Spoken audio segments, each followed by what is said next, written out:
When to take action quickly with a trapped nerve in the neck. I'm going to talk about what causes a trapped nerve in the neck, how to identify it, and when to take it seriously and do something about it so that it doesn't have lasting effects. And the first question you might ask is, can I actually get a trapped nerve in the neck? Yes, you can. There's two main sites for a nerve to get trapped. It's the neck and the low back.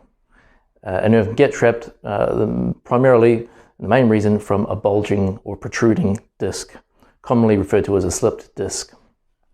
So the disc will, it can be injured, or it can happen from degeneration, wear and tear. That's the most common cause, and it changes shape and it starts to bulge, and close to the disc is the spinal nerve, and it can put pressure on that, and that's when the nerve gets trapped. In the neck, the spinal nerves, the small spinal nerves, join up to form the larger nerves which serve the arm, and in the low back, the small spinal nerves join up to form the larger nerves which serve the leg. Hence why you can get a trapped nerve in the neck can cause arm pain, and a trapped nerve in the low back can cause leg pain. The pain that's associated with a trapped nerve can be quite generalized and quite vague. It can be frustrating for people because, well, in the neck, it can be felt in the shoulder, in the arm, and in the neck. It can be in all of those places at once or in separate areas consecutively. So that's the frustration. People can be rubbing around in the shoulder area, and then once it feels easier, next thing you know, it's felt down the arm, and then it goes back again to somewhere else. So that's how it can be annoying, frustrating, and hard to get rid of and hard to pinpoint. When the disc protrudes far enough and puts pressure on the nerve, then you'll start to get nerve symptoms, which are pins and needles, tingling, numbness, and weakness or loss of power.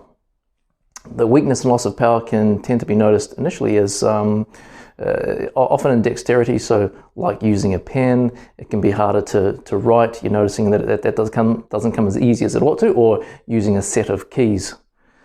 If more significant weakness occurs or it spreads throughout the arm, then that is a time to act quickly and take it seriously. That indicates that there is greater pressure on the nerve, and that pressure needs to be relieved pretty quickly. Otherwise, there can be permanent lasting effects, permanent loss of power, permanent weakness.